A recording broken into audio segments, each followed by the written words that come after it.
mean, you gotta understand, the beginning of this culture was a secret society, right? See, a lot of people don't understand that, right? So the recognition, we wasn't getting it, we wasn't asking for it, we wasn't seeking it, we didn't care about it.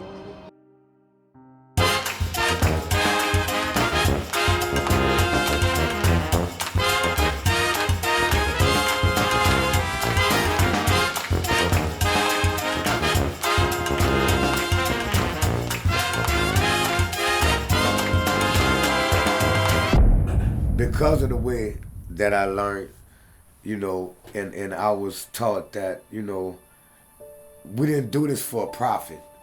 You know, this was something that when you went out on the street on Mardi Gras Day, you know, it wasn't no entertaining, it wasn't no doing shows, it wasn't no jazz festival, you know, it wasn't none of that. It just was raw.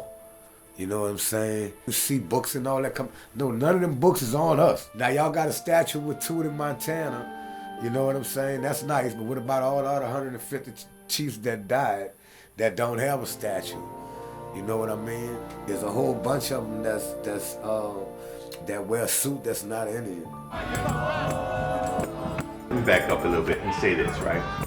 And I know it's gonna cause a little consternation and a little friction and pushback from others, and I'm all right with that. But let me start with the proposition of this, right? The name Indian being bestowed or put upon anybody inside of America is a misgiving, right? We're not meaning to be disrespectful when we use the word Indian, right? We're only using the word that we've been taught to use, right? And when we were taught to use it, it wasn't known to be derogatory. Right? There were people from Africa already in Americas long before Columbus and those people landed here. All right. You know, a lot of people get into this without knowing. When I got into it, of course, I was a kid, so I didn't know as much as I know now. But the education that I have on the history of this, it just intrigues me more and more. You know, the whole earth at one time looked like us, right? So the Afro-American term was something that was just stamped on us like everything else.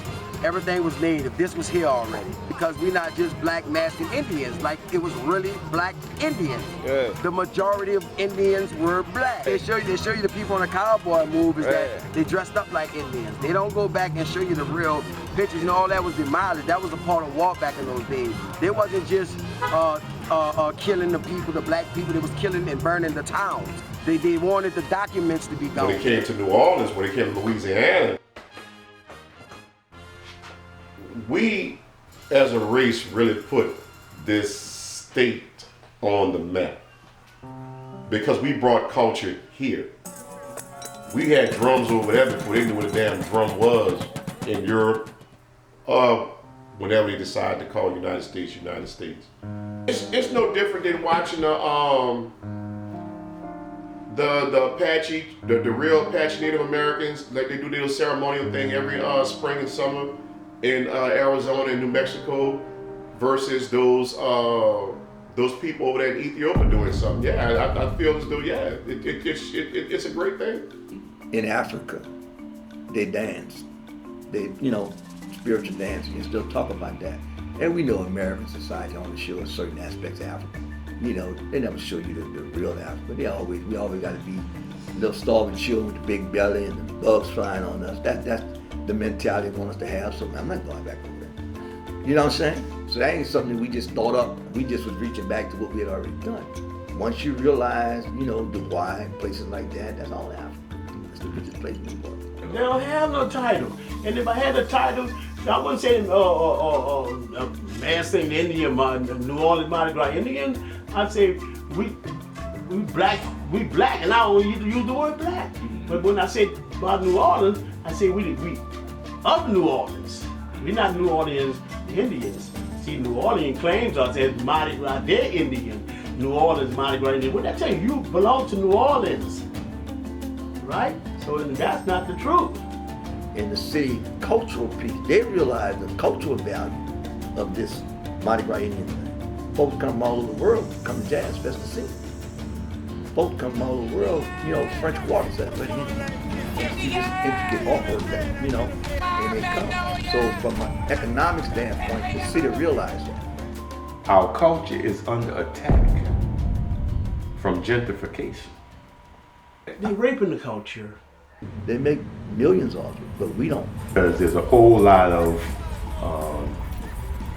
monetizing of our culture has occurred, and we haven't been participating in that monetization in a way that rightfully befits us. Hey, you know, all of us ain't come on a slave ship. The slave trade started way after we had already been here. You had to be a real man to manage Indian back in the Jeep. Today they're not men because nobody has no respect. Me coming up, you know, I had to go against older guys. Niggas didn't care about all of a sudden. They all go back to that one word. And I always preach this to my tribe. Respect. This culture is bigger than anything that you do. It's a whole lot of level of respect that's lost for the chief these days. You know what I'm saying? The whole object is to praise your chief, right? The meat,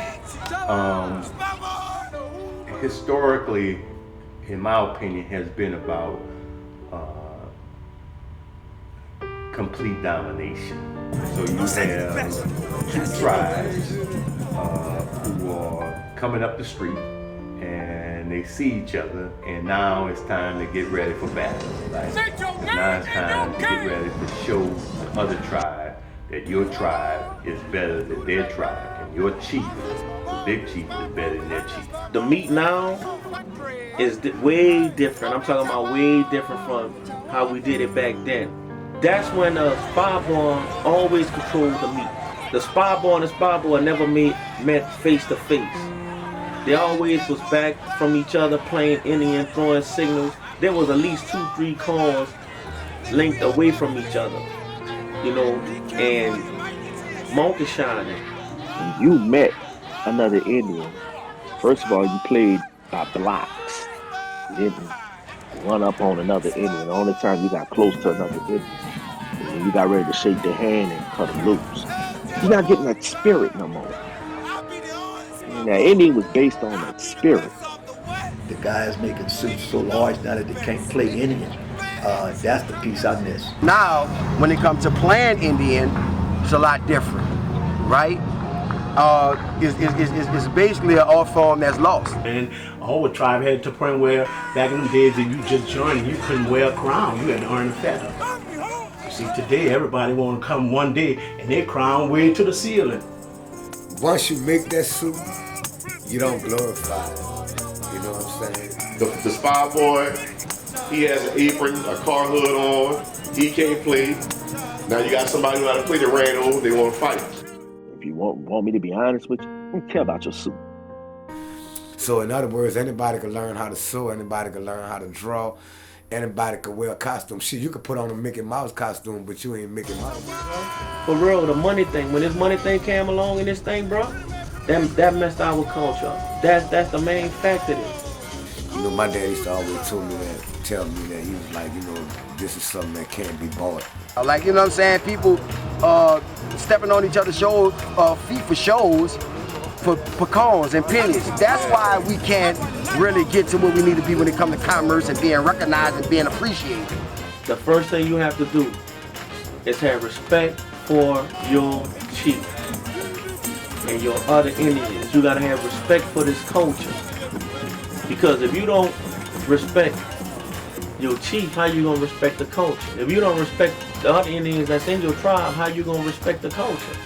Because needle and thread not only kill you dead, but it saves lives too. If we don't talk about it, nobody knows about it. To be a man, you can see it. If all I see is cats every day, act like a fucking cat. Our ancestors worked long and hard to preserve the African culture. But if you love this culture, then you love this culture. You won't see it ran well. We wasn't fully educated. Like I said, the knowledge that we lacking, we could have went about it different. Even much just change, stop saying we Indians. Yes, I'm a black man, that's what I'm saying. So you want to say, yeah, that's why I was identifying with my race of people. I'm not an Indian. And this is one thing that black people have that the white man can't take away. Africa, he said, hundreds of thousands of years before there was countries in this world, Africa was there.